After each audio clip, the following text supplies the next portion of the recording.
Hai Martin Ramzi Media abbaa nagaan dhuftanii guyyaadhaan sana dhimma hunda keenyaaf murteessaa ta'e keessattuu milkaa'ina nama tokko keenya qabaachuu kan qabnu dhimma disipiliinii irratti kan haasofnu naamusa keessumaa godhanni mooraa na wajjin jiru Saaboon Roobeel abbaa nagaan dhufte Saaboon.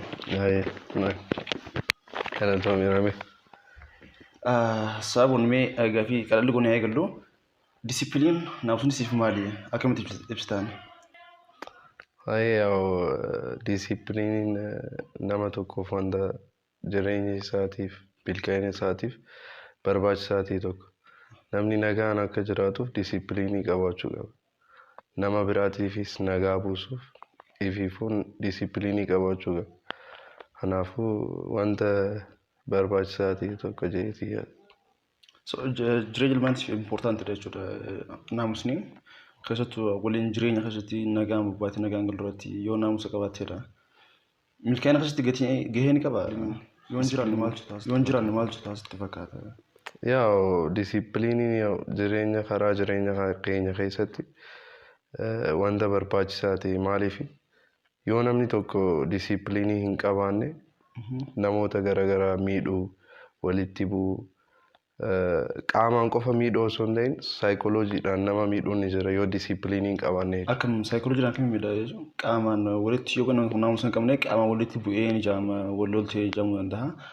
Saayikoloojii irratti akkamitti dhufuu danda'a?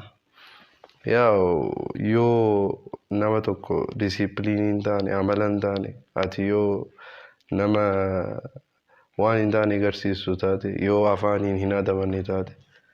Namni nama waan hin barbaanne jechuun waan ati jechuun hin barbaanne ajajjuun taate namni sun bakka saayikolojiin isaa kan miidhamu fakkaata akka kiyya jechuudha.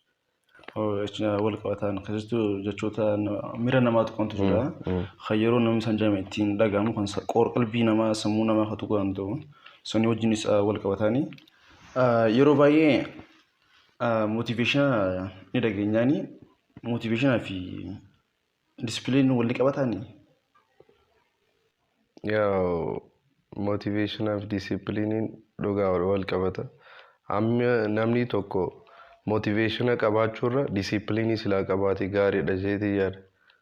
Maaliif motiveeshinii wanta gizuma san miira si kakaasee gad deebi'u tokko jeetii yaada. Maaliif yoo viidiyoolee garaagaraatiillee ilaalte namni tokko motiveeshinaa fi disipiliiniin garaagarummaa guddaa qaba jeetii yaada. Motiveeshinii bakka ol si kaasaa gad si buusa yoo dhaggeeffatu jechuudha. Yoo namni tokko disipiliinii qabaate garuu suutaan motiveetara ta'uu danda'a jeetii yaada. Ofuma isaatiin motiveet gochuu danda'a. Kanaaf disipiliinatu motiveeshinii irra caalaa jechuudha. Disipiliinii qabaachuutu irra caala jeetii yaada. Motiveeshiniin itti fufiinsa qabaachuu dhabuu danda'a. Naamusa qabaachuu taanaan itti fufuu wanti jechuudha haala gaariidhaan. Kun qabxii bareedaadha. Mee gara keetti dhufnaa. Keessattuu disipiliinii yeroo hedduu kan dubbatamu mana ispoortii keessatti. Dhugaadha. Maaliif akkatti maadha caalaa mana ispoortiitiif disipiliiniin barbaachise? Gara maarshaal aartii yookaan mana ispoortii kan seenee waanuma kanaan wal qabatee maaliif gaafan ijoollee elementarii fa'aa ture haalaan darara ture gandallee bakka nama afaaniin adabatu hin turre. Nama haadha xiyya fa'aa wal qixaan arrabsaa fa'aa ijoollee isaaniitiif wajjin gizee wal lolle irra dabreetiin haadha mucaa saniitu arrabsa itti fiigamnaan. Disipiliiniin mana ispoortii maaster Kadiroo Jamaal ciroo yoo namni hundi keessan beektan taate gaafa tokko ganamaan ni yaadadha. Innis naannuma keenya gala mana kireeffatee jechuudha. Garuu inni ana akkasitti hin beeku akka nama akkasii ta'e jechuudha. Osumaan saayikila oofaa ganda keessa deemu qoomii naajjee na galchee achumaaniin isa haalaan hin galateeffadhu dhugaa. Ispoortii isaas galche malee ati keessa hin turre dura jaalattoota achi hin deemneen. isaatu bakka wal naqabee na galche እና haalaan na jijjiire jireenya kiyyaafis amma bakka ofitti hin gammada jechi humaa keessa hin jiru yoo yaada jijjiiramuu taate malee nama wajjin walii bu'uu ምናምን wanta akkasii na keessa hin jiru maaliif disipiliinidha qarameetiin as ga'u jira ammas as jira jechuudha. Ana maanta sabon rubilla khanin sibeeku stage hatillee hojjaneeti jira. Nama haalaan disipiliiniti jedha kan namoonni hedduulleen ragaa si baatu turanidha. Yeroo background ma heetarraa akkas na fakkaachaa ture kan akkas guddachaa ture. No ana akkasii miti garuu yaa'u wanti hin jijjiiramne hin jiru jireenya keessatti እና namni tokko gaafa ጊዜ ማርሻል አርት seenu yookaan ispoortii tana baratu bakka jijjiirama disipiliinii fiduu qaba jeetii yaada malee jijjiirama qaamaa irratti sila haala. Iddoo kanaa jira qabatee yeroo hedduu namoonni maarshaal aartii dalaganis boodii buuldaroo warra ta'anis ispoortii akka waan hojjetan hawaasa keessatti illee waan ijoo difeensi caalaa nama firraa tumuudhaaf nama ittiin sodaachisuudhaaf durisuudhaaf waan akkasiitiin kunimmoo disipiliinii hunda wajjin waliin bu'aa kan ispoortii osoo hin ta'in kanuma hawaasa wajjin naamusuma hawaasa wajjin wajjin walitti bu'uu danda'a. Garuu sadarkaa kanatti ati mataa keetiin sadarkaa nama arabsaa turtirraa gara akkatti disipiliinii taasiftu bu'aa naamusaati jechuudha. Dhugaadha. Ammallee meesoo aanaa meesoo kana keessatti magaalaa meesoo tana keessatti ijoollee barumsa dhiisaniitu na bira gale ispoortii tana jechuudha. Innaa amma namoota illee yoo dheetee gaafatte nama barumsa eegalee amma kutaa torbarraa gara 8 dabranii jiran ijoolleen ni jirti muraasni jechuudha. Kunuu maali disipiliiniidha. Maaliifi nama duraan mana barumsaa keessatti akkanatti dararaa barsiisota wajjin wal arrabsaa ture amma gara deebi'ee gizee baratu haalaan kan inni itti gammadu jechuudha. Maaliifi kun disipiliinii waan an baradheen isaan barsiise kun immoo naaf gammachuu guddaa tokko jeetii yaada. Meeshaa disipiliinii kana haala kamiin kan namni tokko suuta biiluu hojjechuu danda'u.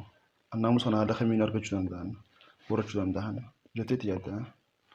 Yaa'u duraan dursee onni bakka ifirraa dhiisuu qaba jechi of akkasitti samii keessa ol qabee ilaaluun qaba jeetii yaada. Maaliifi nuti nama maaliif akka jiraannu beekuu qabna.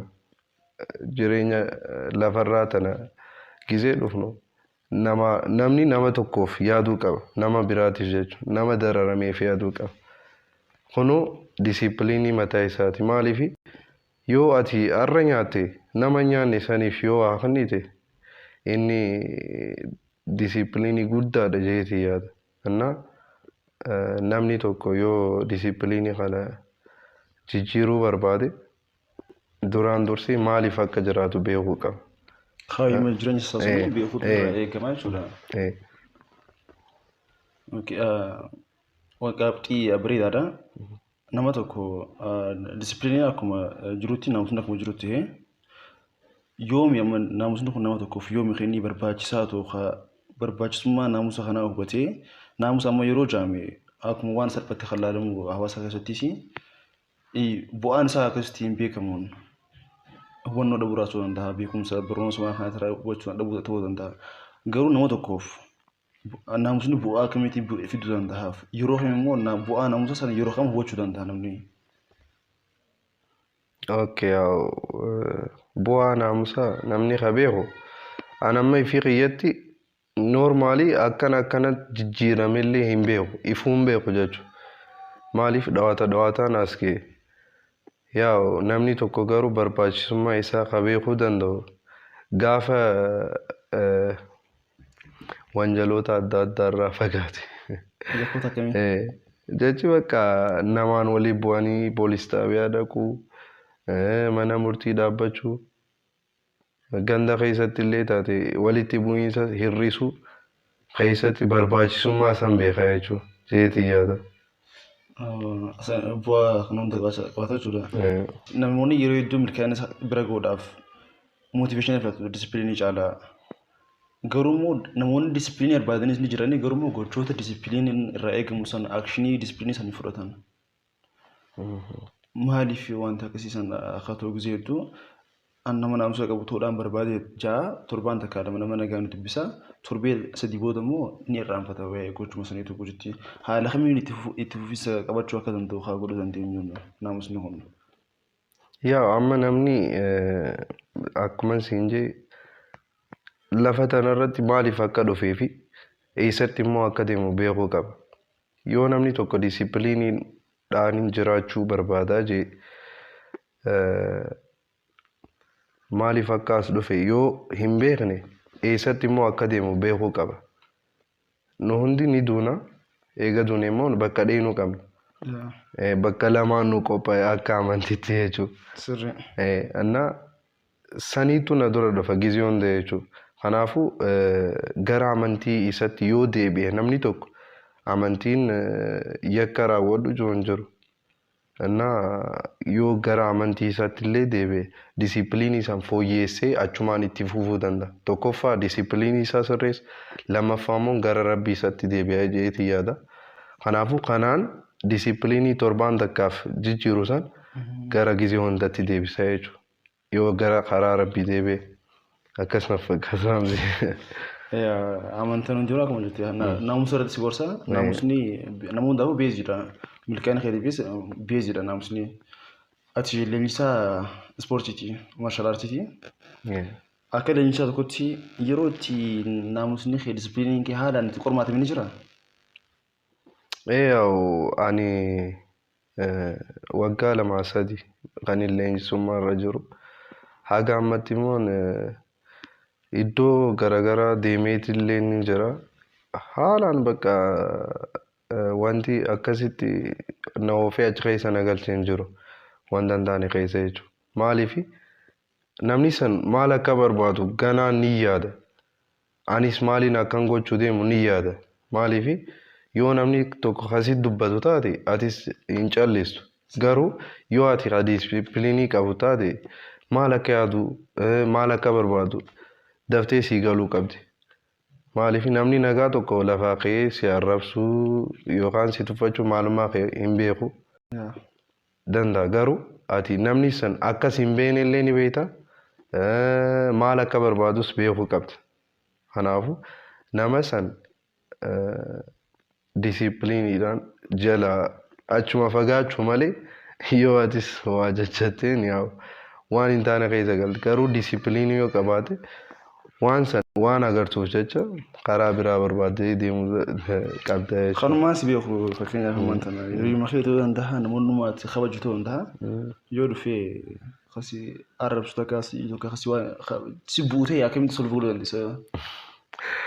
Haga ammaa akkasii nan qunnamne garuu yoo wanti akkanaa ka uumamu ta'e ani hin beeku garuu jechi waan akkasii keessa waan hin galu natti hin fakkaatu. Maaliif ifin qaba haalaan hin if qaba. Aaruun hin danda'a maaliif ilma namaatiin hin aara. Wanta hin taane keessa if galchuudhaaf illee keessi kiyya ni barbaada garuu wanni hin baradhees wanti leenjisaa kiyya irraas fudhadhe sanii miti jee waan hin yaaduuf jecha haalaan hin of tasgabbeessuudhaaf yaada. Akka isarraa illee hin eeggamne anummaanuu biraa fagaadheetiin isa agarsiisa jechuudha. Haga inni maaliif ispoortii dalagaa maaliif na wajjin hin haasofne ishee yaadutti jechuudha. Sani. Waan bareedaadha jechuun aartii iftochuudha wanti guddaan nama guddaa akkasii jaamsisu sani malee nama sii wajji wal lola deebistee wajji wal lola akkasii arrabsu deebistee arrabsuun guddina kee agarsiisuu hin qabu namusummaa kee agarsiisuu hin qabu. Manni ispoortii kee ITF moo WTF na fakkaata? World Taekwondo WTF dha. WTF dha. Naamusa akkamiin ibsa manni ispoortii? Akkam jeetiin sitti hima World Taekwondo jechuun aartii godina keenya keessatti illee xiqqoo hin babal'anne. Sanuma babal'isuuf maaliif sadarkaa sanirra waan geenyeef nuti amma akka ispoortiin kun babal'atuuf dirqama waan nuti gara asii dhufne gaafa as dhufnus Ana akka kiyyaatti tokkoffaa kan hin barsiisudha dhufe disipiliinidha. Maaliif namni tokko yoo disipiliinii ta'e biyya isaa kana jijjiiruu biyya jaallachuu fa'aa if keessa yaadu jechuudha. Innaa yaa World Taekwondo keessatti tokkoffaa kan hin leenjisaa jirullee pirinsipiliin oliitis namni tokko bakka disipiliinii ta'e akka leenji'uudha karaan jechuudha. Waan bareedaadha. Mee kana wajjin jalqabtee barataa ispoortii yeroo turtetti irraa kamuu yeroo hangamatti taateen addaa akkasumas ni jira mana ispoortii keessatti. Yaa taatee garagaraati. Ijoollummaa irraa kaasnee haga ammatti addan baane baachiin keenya jechuudha. Miidiyaa kanarratti illee nu harkuta. Innaa gaafa tokko dorgommii wayii tokko asitti filataniiti achitti immoo maaxaariyaa jira akaadaamii jechuudha. Adaamatti moo Finfinnee? Finfinneedha. Innaa taateen ani hin irraanfanne jee kan yaadu. Innaa gaafas nuti illee xixiqqoodha. Innaa gaafa dormii qabannu sani nama afurii nuti. Innaa manni fincaanii wanni isaanii tapursiisan. Innaa bakka dhaqaniiti dhabanii deebi'an. Maali hin jiru manni fincaanii. Innaa talammadaanii dhaqan. Dhaban bakka wanticha shaawara itti dhiqan taatantu jira. Innaa achumarra gattaatanii jecha. Achumarra fayyadamtii baatee manuma shaawaratti. Innaa akkasii taateen bira numa jirti. Keessattuu ispoortii keessatti gizeetu harkamu yeroo akka dorgommiidhaaf deemuufatti faayitii irratti ilkee namaa cabsuu jira. Qaama namaa hidhachuu dandeessa. Hir'isuus dandeessa, atis hidhachuu dandeessa. Kun akkamitti ilaalama? Waan qabamoo akkam? Yaa'u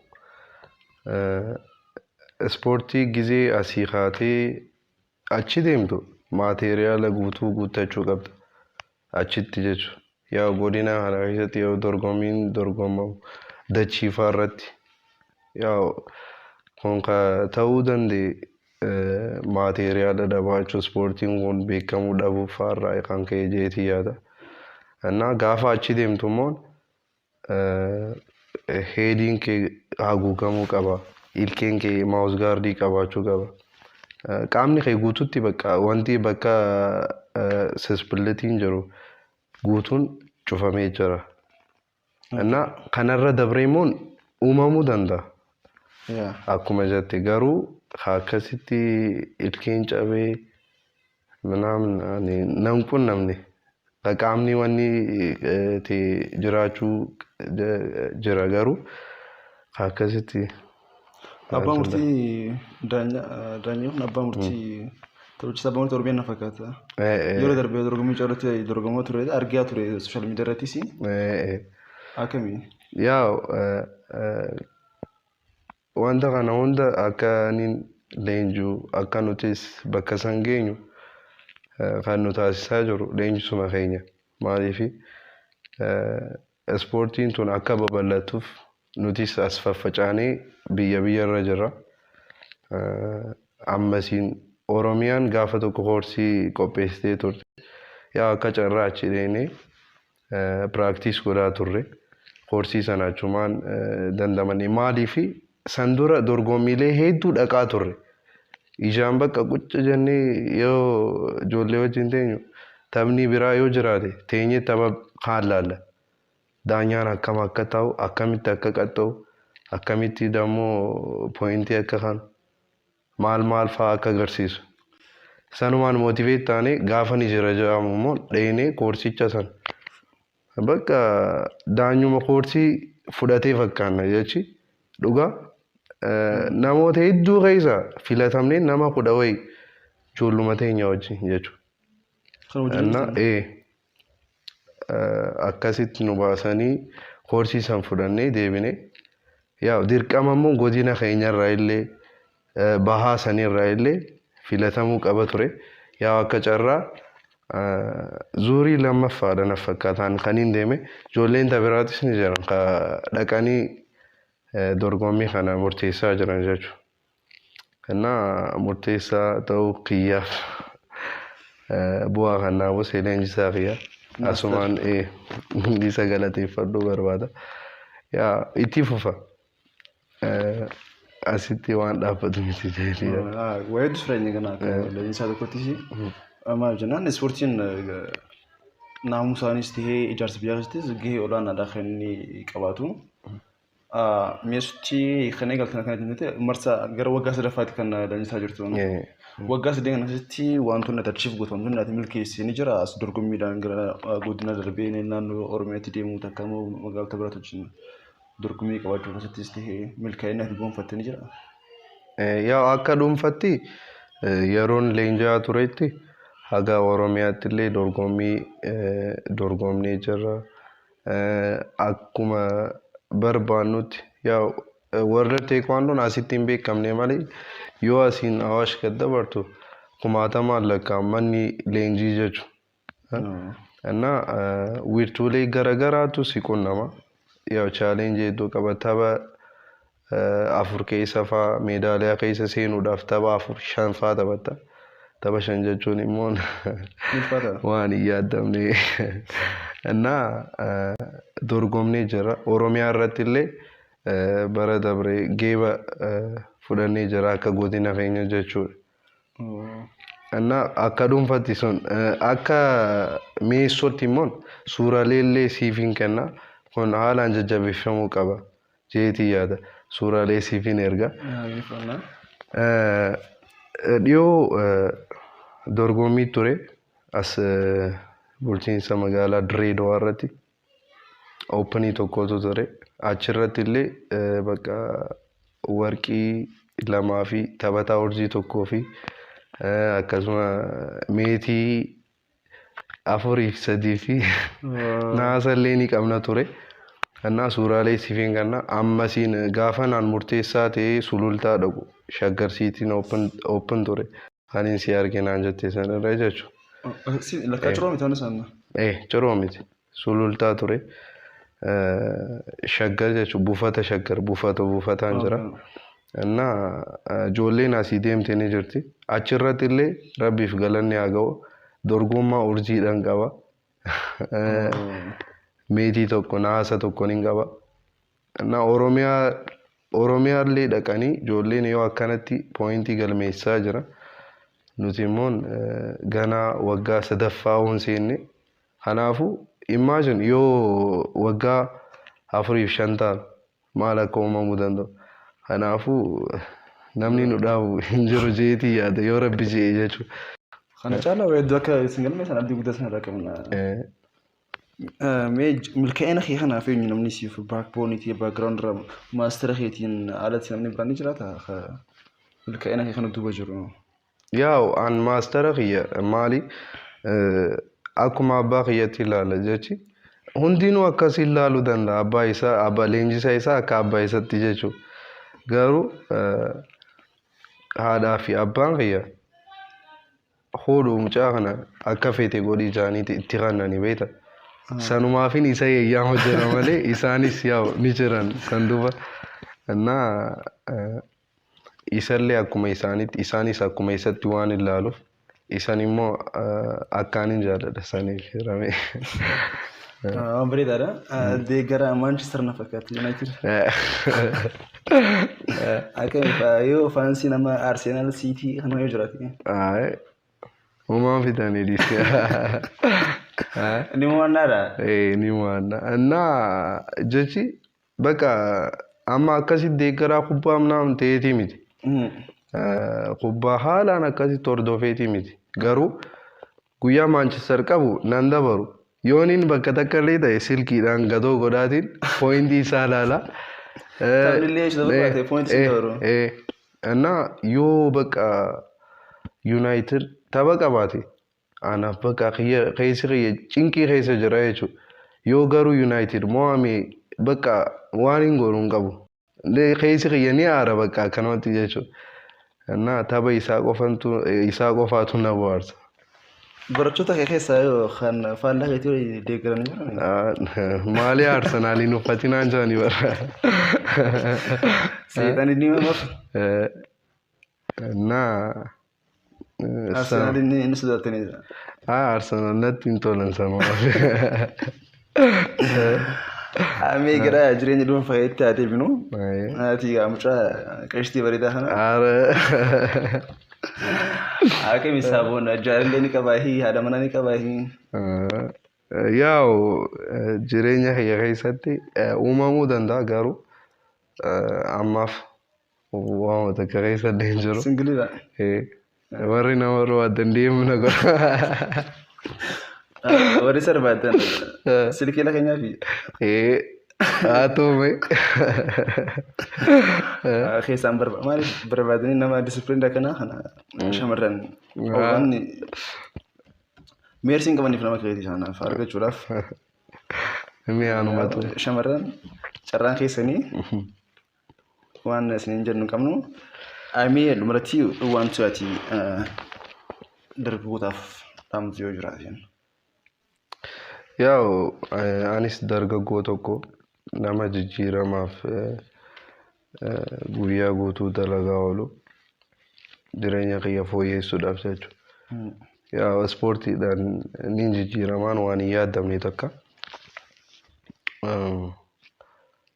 Dargaggoon tokko wanti godhuu qabaatu jee kan hin yaadu bakka tokkoffaa dalagaa fi dalagaa qofa jeetii yaada. Dalagaa harkannee tokko dalaguudha qabna. Maaliif yoo amma hin daleene booda maal jedhan. Hojii dhabaatu jira, maatii irratti hirkachuudhaa jira. Yoo ammaan tana laffaatii hin boqonne booda jechuudha. Gaafa dulloomte nama deemteetii biyyaa nama beeksisa sadaqaa gurgurachuudha ta'a. Akka mudanneef. Ammuma daddalagachuu wayya jeetii yaada. Kanaafuu nama disipiliinii biyyaaf yaadu ofii isaatiif maatii isaatiif yaadu ta'uudha qabna. Achiin kaasee dalagaa fi dalagaadha jeetii yaada. Hondhaamsa kiyya dargaggoota. Ati yoo mana hojii leenjisummaatti achitti hojiin biraa akkanatti hojjettu ni jiraa? Yaa'u ammaaf hojii xiqqoo takkan qaba. Manuma namaa qaxarameetiin dalagu jira. Galata Rabbi haga ammaa numan dalaga maallaqni naa kafalamus gahaa ta'uu baatus numan dalaga maaliif dalaguu waan hin qabuuf wanta takka improve godhuu waan hin qabuuf baruun illee dalagaa takka. Yoo amma barte booda namni si barbaada. Yoo amma beekumsa san qabaate boru namni kootu jee gatii sanirra caalaa sii kafala. Amma dhuunfaa kiyyattis godhuun hin danda'a garuu yaa'u daffaruu fi daffaruu dhiisuudha. Xiqqoo sodaan hin jirti garuu yaa'u yoo rabbi jee gara dalagaa dhuunfaa kiyyatti deebi'uun kiyyan ulamu. Hojii leenjii akkuma hojii dogootan. Ijoollee tanaaf ammoo abbaansi ati akka abbaa ammoo isaan abbaansitu jira.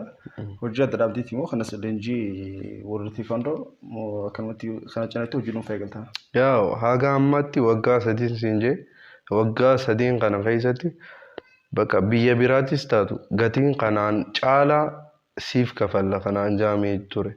Asii jijjiga silkiidhaan ijoollee wajjin waliin haasaa turre. Gatii amma asiin naa kafalamu caalaa siif kafalama. Hootuma naannaan jaanii turani. Garuu yaa'u ijoollee tan dhiisee deemuu fa'aa hin barbaanne maaliif maallaqaa fi miti kaniin isaan barbaadu. Maallaqni anaaf isaan qabadan ciroof mi'eessa hedduu nan deddeebisu. Garuu yaa'u wanta jijjiiruu jiru ijoolleen tun immoo gaafa naan isaan keessaa achi ba'u adda faca'anii akka duraanii deebi'uu danda'a. Maaliif mataa isaanii waan ta'eef mataan isaan qabu jira. Kanaaf carraa hedduun isaanii jee dhiisu jira. akkuma beekan isaaniitiif akka isaan addaan faca'anii gochuudhaaf kun immoo hojii dhalootaaf yaadduuti. Dhumarratti namoonni ati galateeffatu yoo jiraate. Yaa duraan dursee rabbii kiyyaniin galateeffadha maaliif haga ammaa humaan taanii harki kiyyanii dalagaa hafuuraniin galfadhaaniin baafadhaaniin deema haga ammatti jechuudha. Humaan taanii galateessa. Itti aansee maatii kiyyan galateeffadhuuf fedha. Ummaatii abbaa kiyya. Sanitti aansee immoo leenjisaa kiyya kabajamaa jaalatamaa. Nama dhugaa aan leenjisaa hundatti hin fakkaatu. Gizee bakka nu wajjin taphataa ምናምን ganda keessatti leenjisaa itti hin fakkaatu namni hedduun dhugaa. Innaa nama san haalaanin si jaalladha siin kabaja. Innaa arra siiniin bakka tana ta'u jira. Kanaafuu baay'een si galateeffadha. Saayibboottan kiyya hunda maaliifi yooni waan takka dhabe isaaniin gaafadha. Isaanii wajjin dabarsa waan hunda. Innaa isaaniin galateeffadhu fedha. Innaa isinilleen carraa akkanaan akaanitanii sagantaa bareedaa kanarra waan affeertaniif baay'een isin galateeffadha. Galatoomala. Maatiin Raamzii Miidiyaa jireenya keetirraa wantoota hedduu akka baratan abdii guddaa qabna.